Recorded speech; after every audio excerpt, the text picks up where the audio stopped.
Hi, everybody. Welcome back. This is John Malanca with United Patients Group. Be informed and be well. My guest today is Dr. Frank Ervolino out of Florida, also known as Dr. Frank to many of his friends. And we're going to talk about CBD, a topic that comes up quite a bit, but I'll give you a little background on Dr. Frank. Dr. Frank graduated from the prestigious Bastyr University in 1995 with a degree in naturopathic medicine. During this time, he not only studied Western herbal medicine, but also supplement industry formulations as well as manufacturing. His medical school training also emphasized biochemistry as well as physiology. In 1999, he completed the master's degree program in acupuncture and Chinese medicine at Bastyr University. And during this time, he learned Chinese herbal medicine and other plant-based medicines and how to merge the West into the Western and Eastern systems into one therapeutic approach. So Dr. Frank, always good to see you. Thanks for being back on the show. Always good to see you, John. That sounded so good. Did it? Sounded better than I really am. Well, you take me along with you. I'm out here in California and it's warm. It's warm. It's 95 degrees today. So I have. Oh my God, it was only like 74 in Florida. Yeah. So, well, good to see you on. We've talked about other stuff. We've worked together in the integrative oncology world. The topic of CBD and cannabinoids has come up quite a bit in our conversation, so that's why I invited you on. For our listeners, there are about 100, I'm going to say 130 to 150 cannabinoids in the cannabis plant, and plus or minus, because more are being discovered each and every day. A lot of them don't even have names yet, but they all have their certain use. The number one, the most popular cannabinoid, which we've heard about for years, is THC. People say the recreational part of the cannabis plant. We can talk about. I disagree. It's also part of the medical, but the THC gives you a psychoactive effect. Cannabidiol, CBD, which is you're seeing it everywhere, from gas stations to your local chiropractic office, dentist office, and and online and dispensaries and stuff like that. So let's talk about. You want to add anything to your? I'm going to turn off my emails, quit the beeping here, sorry. Do you want to add anything to your bio, or you want to go right into that? Because I think the only thing I'd really add into my bio is something I'd probably say down the road anyway, which is that I run a very large, low-cost medical clinic in Florida. It has over 7,000 patients. So it's one of my most important qualifications, which is the ability to work with hundreds of patients a month, see what they're trying, see how it's working out, and being able to follow up with them a year later. Most people in the natural products industry have very little interaction on a clinical level. I have quite a bit of interaction on a clinical level, so it's given me an unusual window into this whole topic. So you're an expert in a few different fields. How about that? Well versed.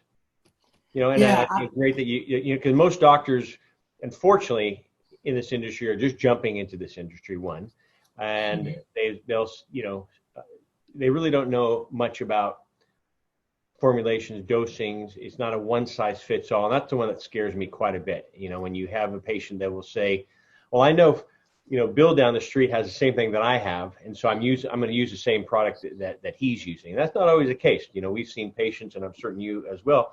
It's not a one size. Some patients have success with one cannabinoid while the other one doesn't. I'm highly sensitive, as I was talking to you prior to the call. I'm highly sensitive to CBD, and they say in high doses, it's great for sleep.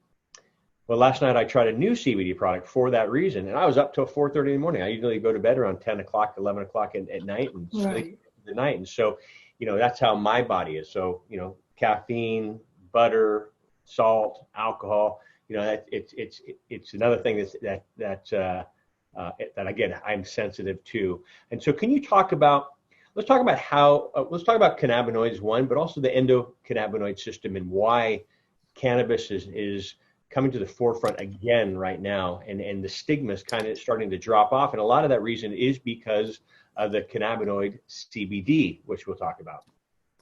Right. So hemp has a long history in herbal medicine going back thousands of years to be used as a medicinal. In the Chinese herbal pharmacy, the hemp seed was called Ma Zi, and the formula was called Ma Zi Ren Wan. And it was used to relax the intestinal system for constipation. And they said it would moisten the intestines. So we've known about hemp for a long, long time. And the use of THC was something that also has been around for a long time with different populations around the world that had access to it. And then myself being 68 in 2 months, I was part of that group in the United States in college who decided to try and figure out how much we could consume every day. And I certainly did do that. I was a child of the 60s and 70s, and I certainly had my day with marijuana. But what has come with some good research has been the identification of another component in the body that is part of the nervous system, or a complementary part of the nervous system. And they called it the endocannabinoid system because the cannabinoids from hemp or from marijuana had a particularly strong action on this system. Now, I get some people in my clinic, especially young people, who are like the third generation hippies. I had one guy say to me the other day, "Can you believe it? We were pre-programmed for pot." And I'm tried to tell him, no, we were not hardwired for pot. There's compounds in hemp and marijuana that we found out could have a huge effect. There's many things on the planet probably that can have a huge effect on the endocannabinoid system. We're just scratching the surface on that and on affecting the nervous system. So what's important to realize, though, is that some compounds will, I'll say, activate or aggravate receptor sites on the endocannabinoid system, while others will upregulate the whole system. And that's very interesting because they have different doses, different actions, different applications. So with your and this is actually, it's a good point, because with your third generation hippie that came in there, said we're pre-programmed, our bodies are programmed for pot, is the way he said it. What do you say about the patients that have an endocannabinoid deficiency?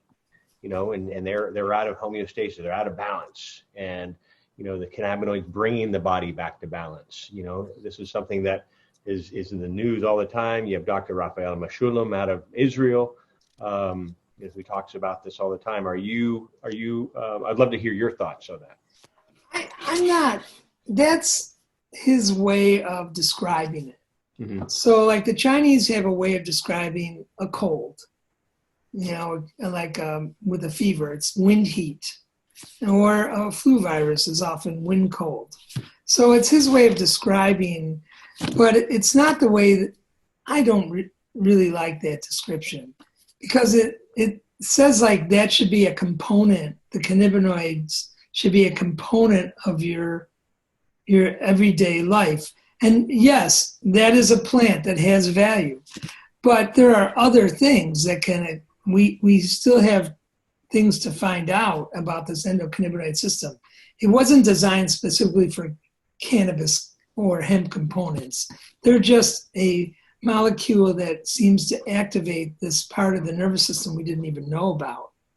So there are people that do have deficiencies that affect their nervous system, that affect conduction of electricity in the nervous system, that affect mood, that affect the ability to minimize pain as an experience, those people, you could say they have a deficiency in the cannabinoid system, because if you give them cannabinoids, they're better.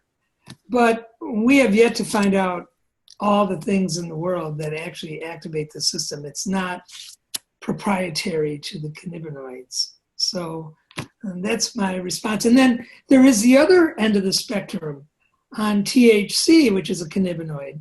I forget her first name, but Professor Trotsky out of Mexico, who was the daughter of the famous Russian politician, did some landmark work on THC consumption and the reduction of dopamine as a neurotransmitter in the brain.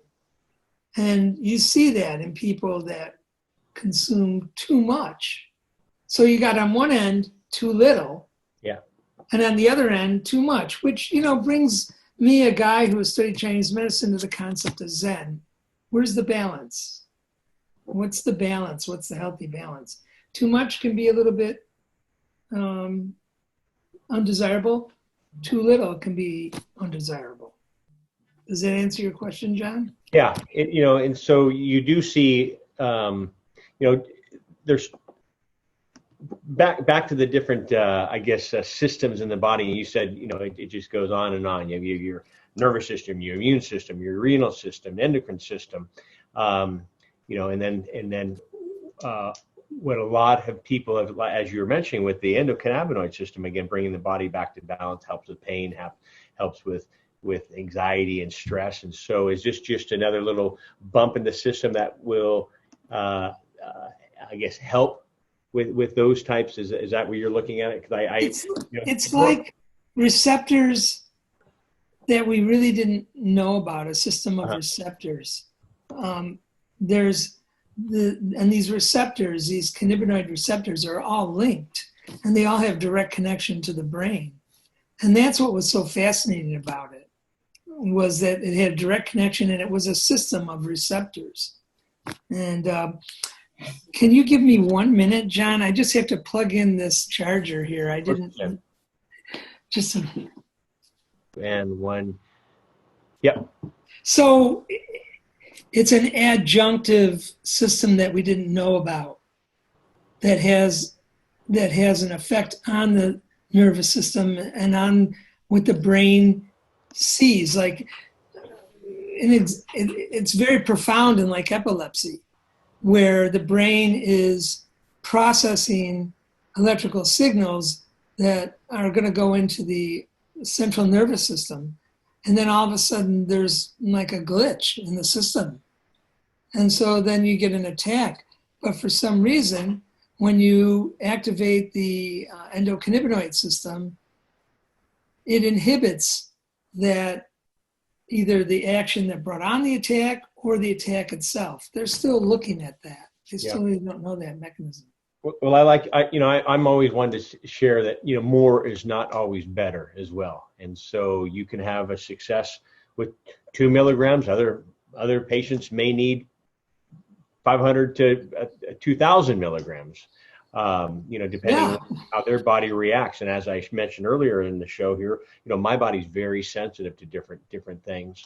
And CBD is one of them. I have to, be careful what time of day. I mean, there's times, as I mentioned, I've taken high doses at night for sleep, and it works extremely well. Last night, did the same dose with a different product, and I was up all night. And so why does that do that? I know, let's get into, before you and I can go on for hours about the different cannabinoids, the benefits of THC, again, which I am a fan of for attacking serious diseases like cancer. And you may even mention epilepsy.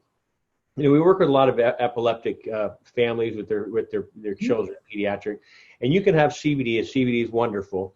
And you'll have 25-30% success. Add minute amount of THC, and that success rate with a lot of these patients and families that I work with will have a 70% success rate, stopping these seizures. So I want people to realize THC is not bad. It's like going out and wine tasting. You can have a sip of wine, great, or you can have 3 bottles of wine and you're going to be drunk.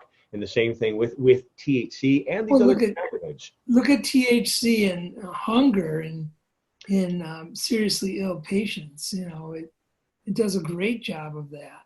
And, it's interesting too, because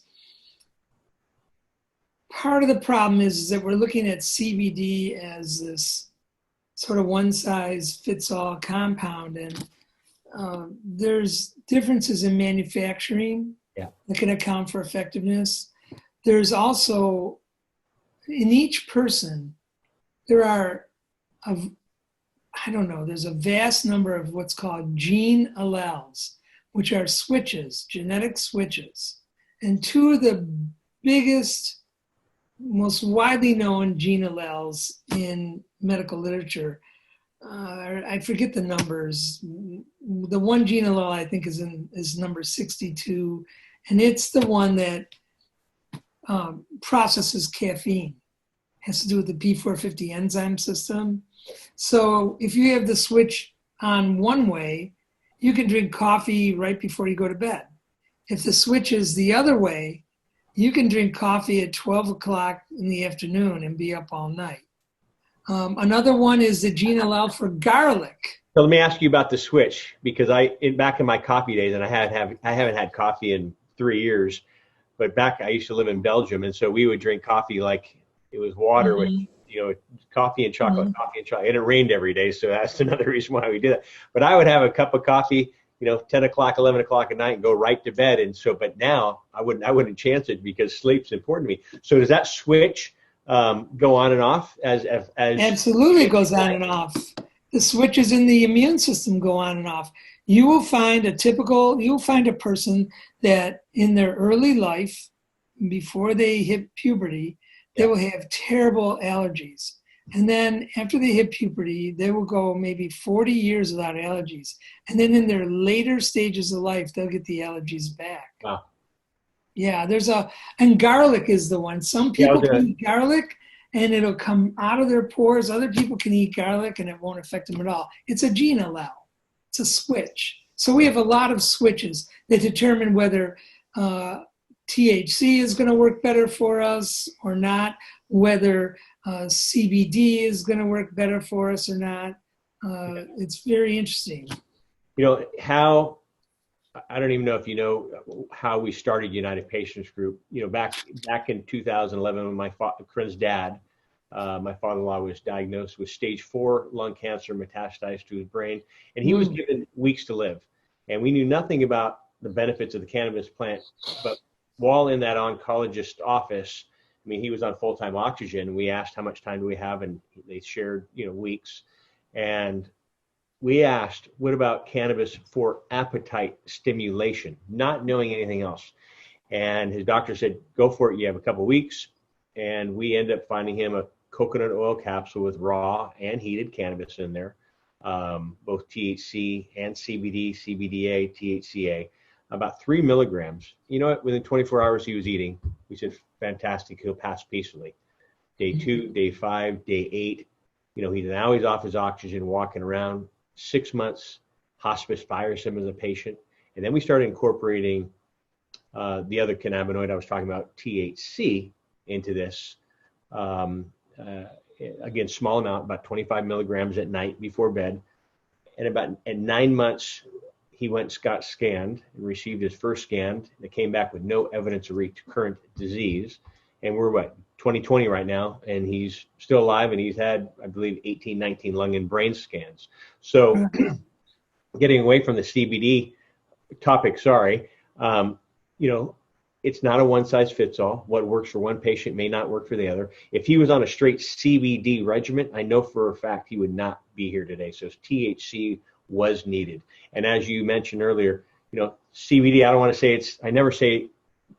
I don't want to give anybody any false hope, but I don't want to say this is the golden pill, the golden ticket. It will cure. I'll never use the word cure, because you can't even cure a common cold. But right. Well, remembering that THC is one of the cannabinoids.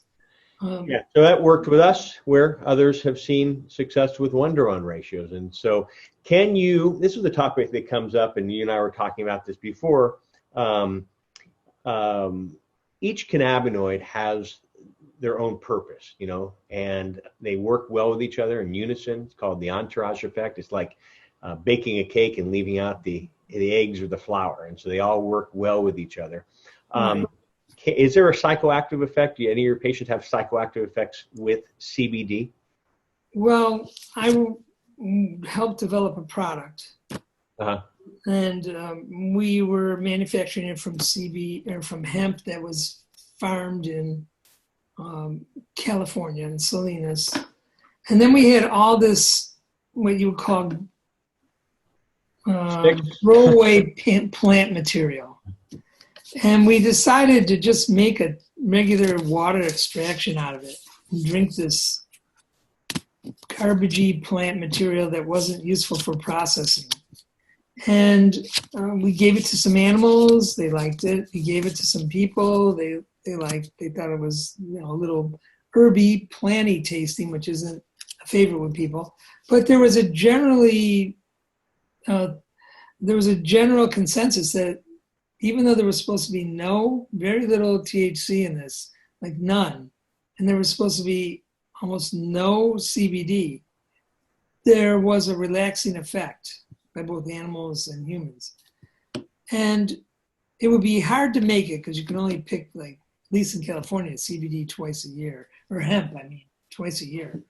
But it begs the question as to what other components are in the plant that are contributing. And this goes to the entourage effect of, you talked about an entourage effect of CBDs, but entourage effect really came from the plant medicine world, where we continually started finding plants that could do things. Like yew tree bark had a very, very beneficial effect in breast cancer. So then a drug company goes and takes the yew tree bark and makes Taxol out of it. They brought out the main constituent. This happens all the time. But one of the things that we've consistently seen is that when you separate a component out of a plant, you lose a lot of other components that were complementary to that plant. So the entourage effect to me means the whole plant. Great. The whole plant. And at the company that I helped develop the product for, the CBD product, we also found out that the most common methods of CBD manufacture were resulting in CBD 1 and 2, which really, to me, are almost man-made compounds. They're made by the decarboxylation process. And their method of action was to directly on the cannabinoid sites. Sort of like an irritating activation of the cannabinoid sites. What we found was that the natural form of CBD, the main form, CBDA, Yep, did not act directly on the site. What it did was it upregulated the whole CBD endocannabinoid, I mean not CBD, but the endocannabinoid system. It upregulated the system. So your own neurotransmitters worked, your own cell signalers worked well on the endocannabinoid system. I saw that was more effective than directly on the endocannabinoid sites. And I saw that it worked a lot more. It's the more natural product. And in making that product, we kept everything in the product except for the fiber and the protein, because proteins or lectins are the things that people are going to have the most allergic reactions to. So we took out the protein in the extraction, took out the fiber. We ended up with the chlorophyll, all the other components of the plant, all the complementary components. It's a more natural form of CBD. And so leading into that, is all CBD the same? Because this is a topic that comes up all the time. You have the cannabis people, laws have changed, and now they're having, being able to breed out the THC. Now extraction companies are able to literally shake out and literally pull out the other cannabinoids and leaving in, CBD. I am a big fan of CBDA and THCA, and those that are just tuning into the show. That's the raw portion of the plant. So it's basically like wheatgrass, remember in the 70s, Right. 80s, everyone would juice wheatgrass. So if you have a cannabis plant in your backyard and it's a high THC or high CBD plant, it's raw, you can juice that, take it as a wheatgrass shot or a cannabis shot, non-psychoactive, great for inflammation, and that's the acid form, not LSD acid, but acid form, the raw form. The raw form is acidic in nature. Yeah. And I totally agree with you, John. Those are the natural forms. When you start changing them, when you start processing them heavily, you're going to strip out components that were, in my mind, were meant to be there in nature. And we talked off camera, I think, about, well, maybe we did this on camera, about some people that are trying to treat epilepsy with CBD, and there's a percentage that has success and a percentage that doesn't. I've seen a higher success with the more natural CBDA acidic component, that kind of an extract. So to me, CBDA is more exciting, and so is a THCA.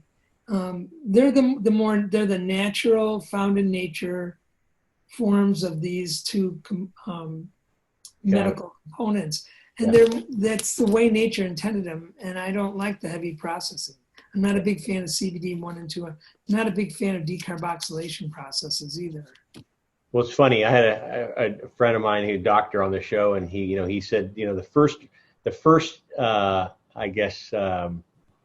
documented case of cannabis was 5,000 plus years ago. And he said, well, first off, they didn't know how to document anything, 5,500 years. So that was the thing. And then he said, here's the point. They didn't discover fire for the longest time either. So maybe that's why they always went raw, with the raw plants until they. You could say that.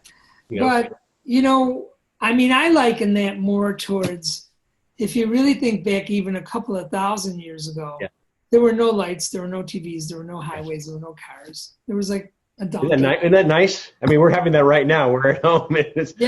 I'm not liking the traffic that comes back. What somebody did was, somebody that had survived for a while and was considered an elder would probably put a big heavy robe on before the sun went down, take a person who's a little bit younger out, take them to the edge of the forest. We didn't have cultivated crops back then. So you took a younger person to the edge of the forest and you pointed and said, you can eat that. And it might have been an onion. You can eat that. And it might have been rapini, like a wild broccoli. Yeah. And then if you get a cold, you can chew that, or you can make it into a tea. And if you get pain, you can chew on this. And so this is how these medicines got discovered. And then somebody said, well, let's find out what component of that plant makes the pain go away. And let's pull it out, and we've got a better thing. In that case, aspirin is salicylic acid, which is in a lot of plants. Okay. And what are we finding out? Taking aspirin will eventually corrode your stomach if you take your baby aspirin every day, which can be another cause of death. So I like to have, I'm not telling people to go out to the edge of the forest if they have pain and start chewing plants. I mean, we have plant medicine that you can access. But I like the entourage effect. To me, is the whole, as much of the plant as you can. Plant. Yeah, it's as little, it's as insignificantly denatured as possible. So you don't want to denature the plant, and that's what I think a lot of people are doing in the CBD manufacture. I think the machines are very inexpensive. You can make huge quantities. It's in an oil then, usually. Now they're responding and make it into powders and stuff, but they've got to reprocess it to do that. Well, what we did when we looked into this was say, how can we just take the plant and how can we end up with everything but the protein, which is usually reactive, and the fiber, which is bulky. Yeah. And if you look at one of our capsules, it's green because the chlorophyll's still in there. Which I'm a big fan of. And again, I like you, I'm not a big fan of the isolates. And a lot of companies are coming to start, making these isolates. Before we move on, I love your description of I'm a visual person, and seeing the elder in his robe taking the young one out. But we've had this conversation with my friends, like, who discovered how to truly eat artichokes because Right. it's like, Right. don't eat that one. You have to pull the leaves off then. But if you get to the middle, the heart, but make sure you pull all the hairs off. We were out to dinner with some people one time, and we had some business colleagues that came in, and I kid you not, they started pulling the leaves off and chewing it, and they're like, oh. I'm like, have you not eaten? They said, we've never even seen this before. And I said, no, you do this. And they're like, I'll be darned. I would never have known that. But they were like looking at us like, should we need to be polite? Can we spit it out? And but we had a good laugh. Yeah. Well, I'm Italian, and I make artichokes during the winter and into the spring. Carciofini. I make them maybe every week. Yeah. Oh, delicious. And I'm the fastest choke puller there is. Are you? Yeah. So but if you've ever watched Survivor, yeah, I could just imagine somebody looking at a bunch of artichokes, on the edge of a forest and going, I'm hungry as heck, and I didn't catch anything. Yeah. I'm going to see what these things are like if I stick them in a bag of boiling water. Yeah. It's like the stinging nettles. You can't touch them, but you can put them in your boiling water. Make tea out of it. Yes. And I'll give you this great little story. I lived in the Pacific. I lived in Seattle for 20 years. Okay. Stinging nettle heaven. And my daughter, I was an herbalist, and I learned from some of the Native American women that you could eat the fresh tops of the nettle and it wouldn't sting. So me and my daughter, who was like 7 at the time, we would go out and play this form of Russian roulette. We'd, pick a top and eat it. And the loser would get the stinging part because they picked something that was a little too mature. Too much. Yeah. So did she learn the hard way, or was she a quick learner? We both learned the hard way. Yeah, I was gonna say I think you both are quick learners. CBD, I can talk with you all day. I love all these talks with you. This topic always comes up, about hemp CBD versus cannabis CBD. I was on that side until about 2 years ago when I went and toured a hemp farm, and I was blown away. To me, hemp was for industrial hemp, clothing, ropes, backpacks, bags, etc. And at that point, not medicine. I know they can't say medicine, but went out, saw the field, touched it, smelt it, tasted it, said, I'll be darned. And it is actually the cannabis plant with legal limits now, if you want to say, without the different species, yeah. So is CBD? I mean, we're both Italian. Tomatoes, and I always use the description: Roma tomatoes, heirloom tomatoes, beefsteak tomatoes. They're tomatoes, but they're all different. And is that the same? What's your definition of? Yeah, I think, I know a lot of people disagree with me, but I think that CBDA is CBDA, no matter where you get it. The problem with the CBD, there could be some different chemical components in there, some little nuances, but I think that they're pretty much the same. I guess I'm not big on processing food or processing herbal medicine. You do have to process it to get the THC out if you're using a high THC. Now they're starting to hybridize out the THC. And that's fine. That's a really great skill. I think it's, to me, the same. I think that the U.S. government was leaning more towards hemp CBD because they had seen some research that I've seen, and that came out of Trotsky, who then went to work for the FDA, about decrease in dopamine concentrations in people that use a lot of THC. And I've seen some of these people. And so I think they wanted to go with the safer version of the CBDA, which needs a tiny bit of THC to activate it. And that's what you get in the hemp. So it's an easier solution than growing THC growing the marijuana cannabis indica and sativa, and then pulling the THC out. But now the hybridized versions are taking care of that. I don't know where the government's going to come out on it, but I know that CBDA is a very good compound for people. I mean, I take a lot of like young people off of Xanax and Effexor and Prozac using CBDA. We're using CBDA. Yeah.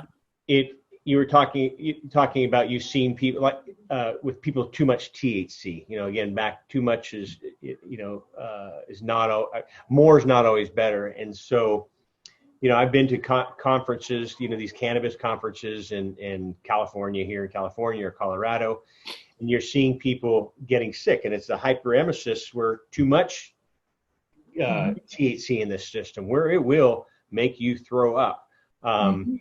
And as an I wasn't going to go there, but the anti-venom that you can use, just like a snake venom, is CBD.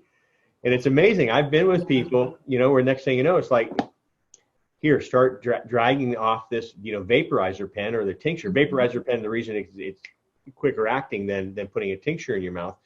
But you know, when they had too much, they said, I'm going to take more. It's like having too much alcohol. Here, you got to drink some more to get to sober you up. It's like you're out of your mind. And so did that, and you could see the body just come back to balance. So if anybody has too much THC, it's not something you can throw up like if you have alcohol. Now, I know that I reached a point where when I, you know, prior to that, when I was in college and everything, if I would use some marijuana, you know, I'd have as good a time as anybody. I'd want to, you know, go eat some food. I'd want to laugh it up. I'd want to drink a beer.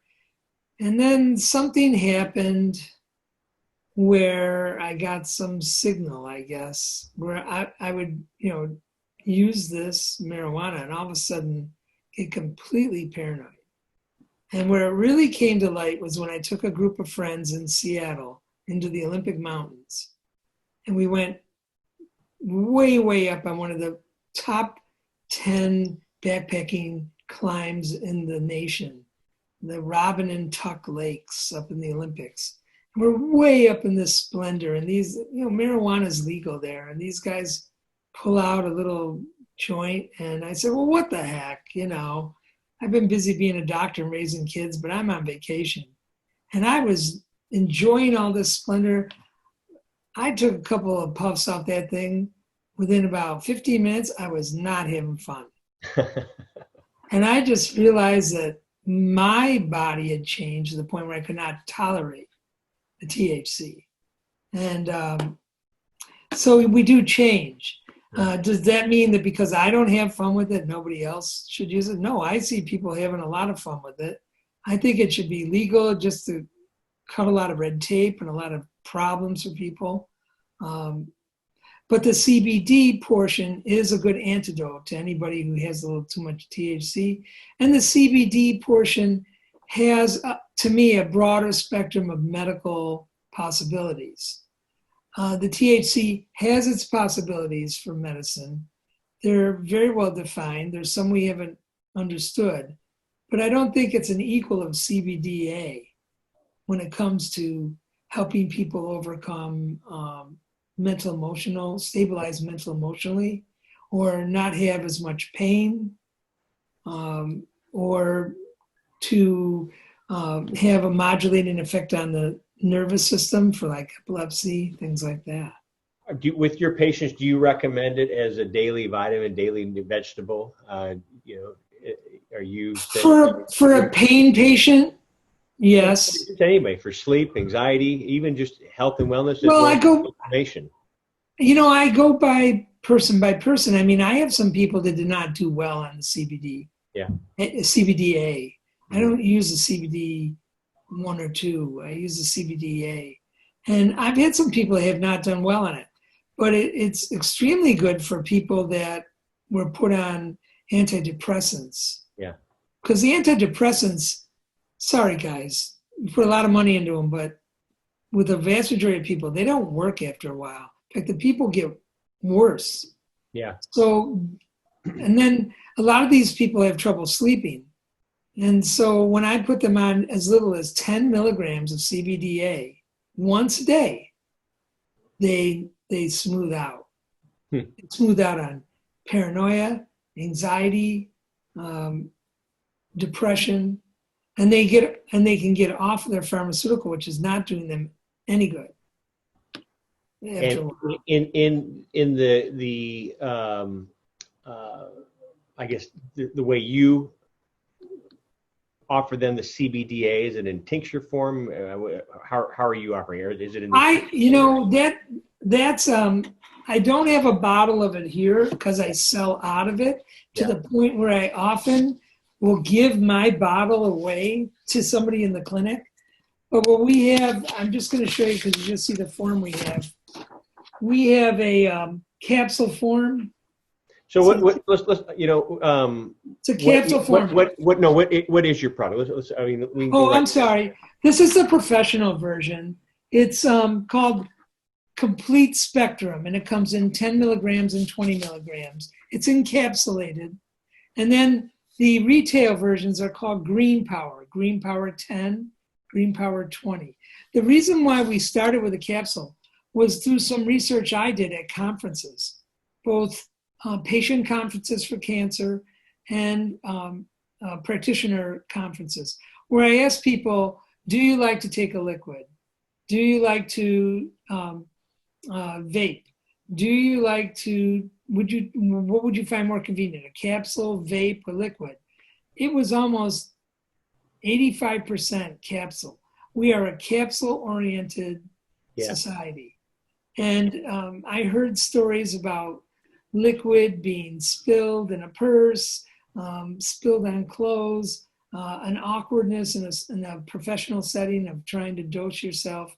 Vaping ran into its own little problems where there's questions about lung health. So people like capsules.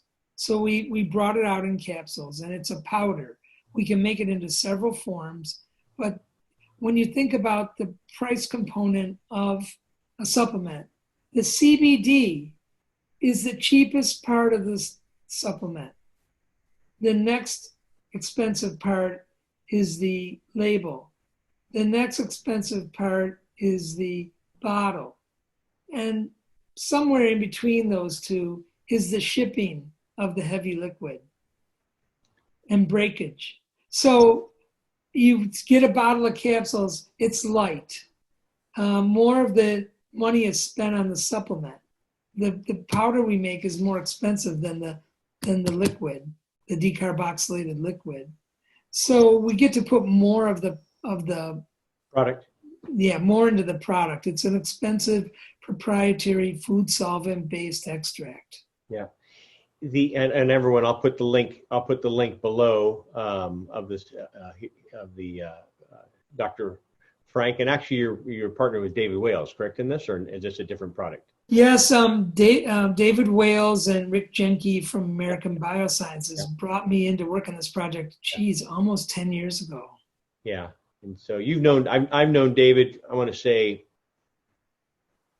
God, goodness, 6 years maybe. 5-6 years, from the integrative oncology world. And so I remember when he was getting into this, and I'm glad to see you guys are still doing this as well.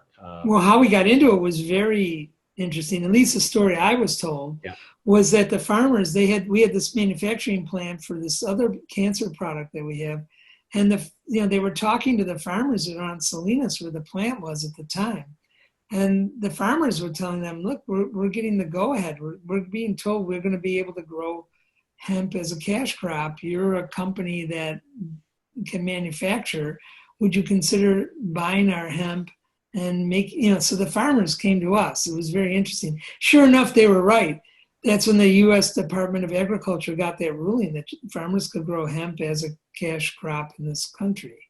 And it coincided with the surge in legal marijuana and the surge in CBD use. I feel bad for some people who are taking products that I know are not as effective. They've got a cute little method of presentation. I've seen CBD in honey with little bare plastic jars with strawberry flavor, and that's all fine and well. But I don't think it's usually a very dilute decarboxylated liquid, and I'd rather see them upregulate their system so that they get a better effect with the CBDA. Yeah, and I am a fan of the acid forms of that, and it's frustrating because especially out here in California, anywhere, the majority, and I talk about this on my show all the time, the majority of the hemp, probably until recently, but maybe even still to this day, but the majority of the hemp out there is the same hemp. I mean, you and I can go down and buy a 55-gallon drum. I can, we have a lot of money for marketing. We can put our label, slap our label on it, and go sell it. Where, Sue down the road has the same product, and just put a different label, and they're reselling it. And so it's almost a forbidden subject. You bring it up, and the pushback is huge. Yeah. So I always share with our followers and patients, ask questions. Make sure it's U.S. grown. I'm a fan of that. Regulations are different overseas than they are here in the States. Mm-hmm. Make sure it's tested, and they test you at the patient don't have to, and the consumer, you don't have to be in charge of the testing.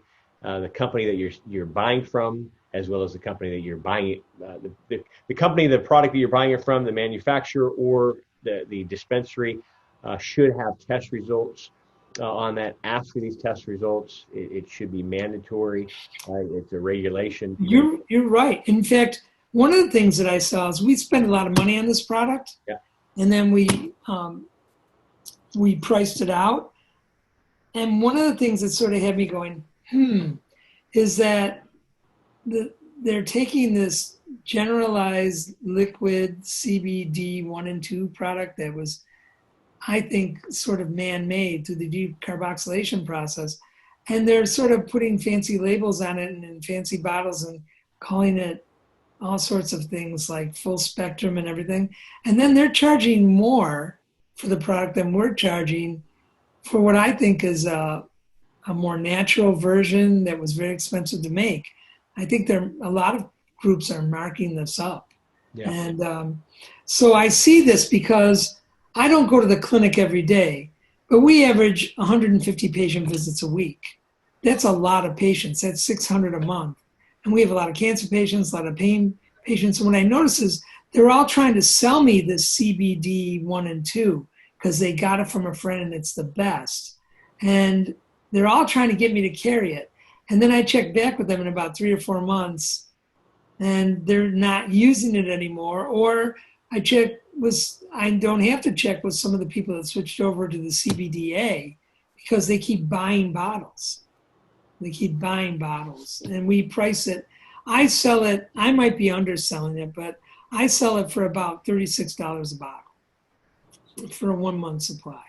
So, which brings you back to what your clinic is all about, is low cost medical guide. And when you say clinic, just show everybody, Dr. Frank, it's not a cannabis clinic, it's a medical clinic. No, yeah, it's a medical clinic. And what I did was, when I was at Jupiter Hospital, I handled a lot of cancer. I handled a lot of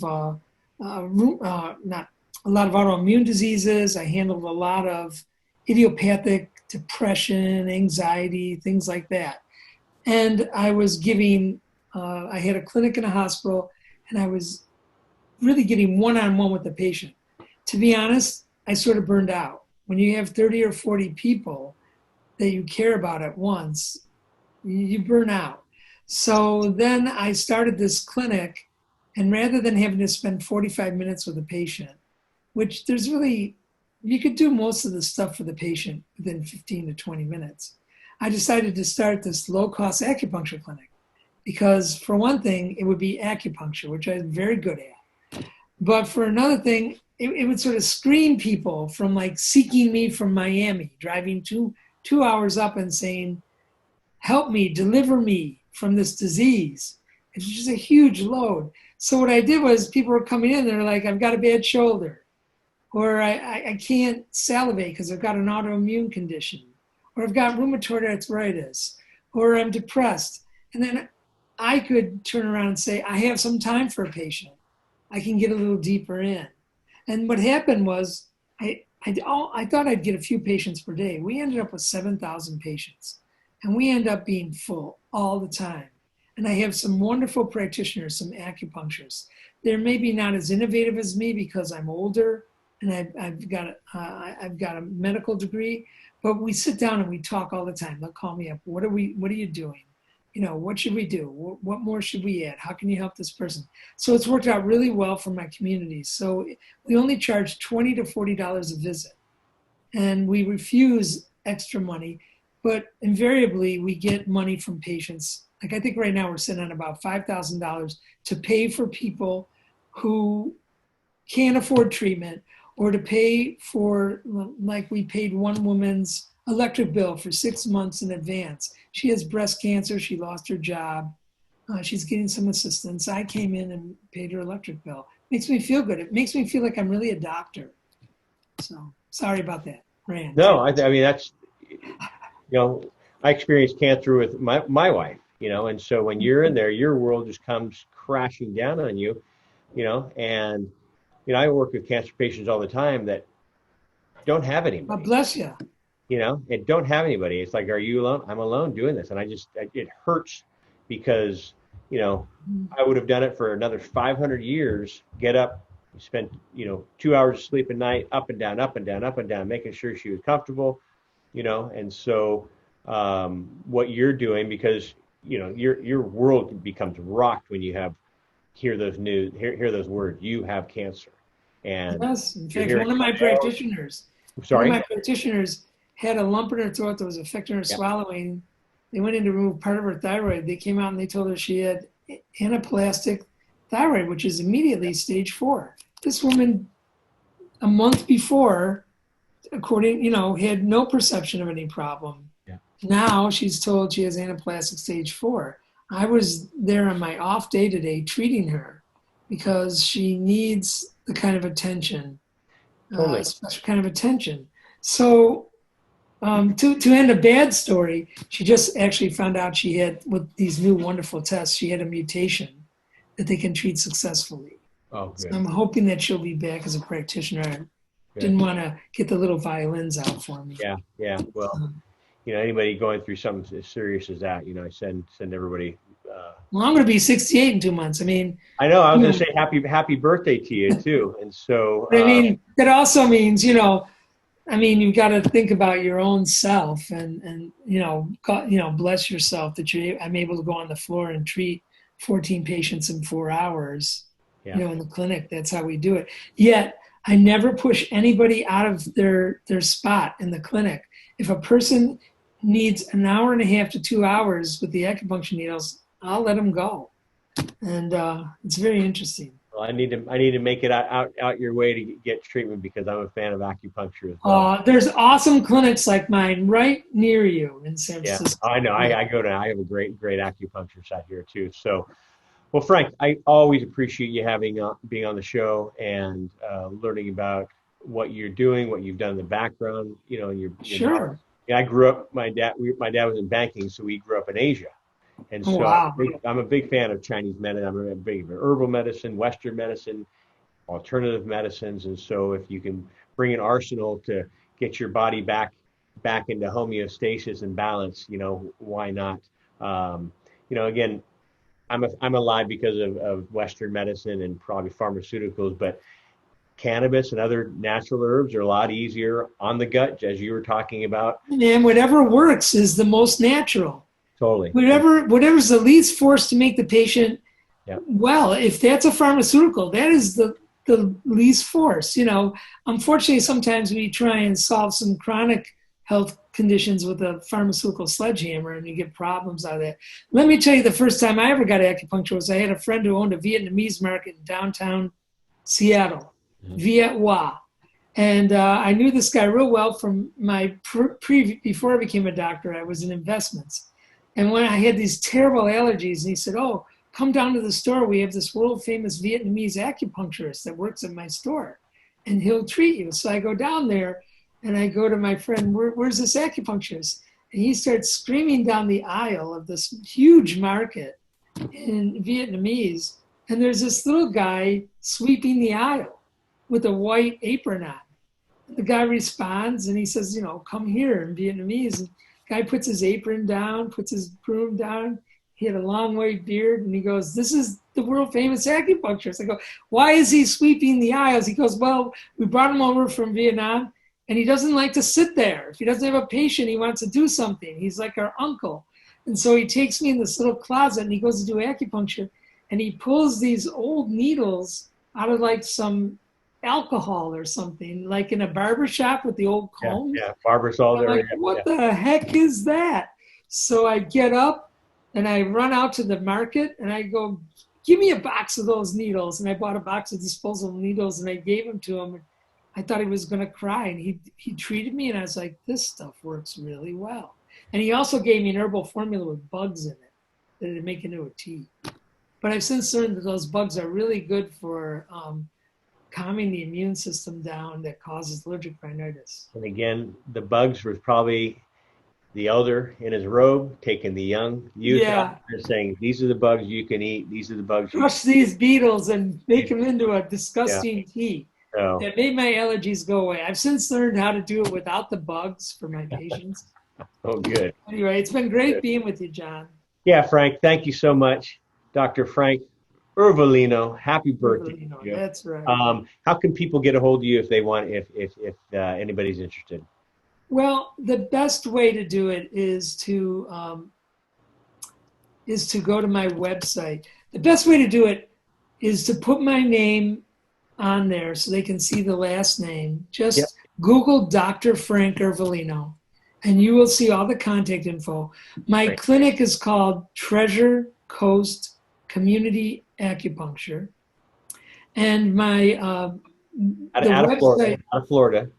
In Florida, and my email is clinic@stuartcommunity.com, and that's STUART community.com. That's my direct email, clinic@stuartcommunity.com. Well, fantastic. Dr. Frank, always a pleasure seeing you, talking with you, working with you, and we'll get you back on the show. Yeah. This is John Malanca with the United Patients Group. Be informed and be well. Have a blessed day, my friend. All right. Thank you. And happy birthday to you. Yeah, it's coming up. Cool. Take care, huh? Yes. Bye-bye. Hi, John Malanca here with United Patients Group. I hope you've enjoyed our videos. Please click like as well as subscribe to our channel here on YouTube. Also, follow us on Twitter at UPatients Group and on Facebook at United Patients Group, as well as for our podcast. Please click the link in the description below. We'll see you there. Bye-bye.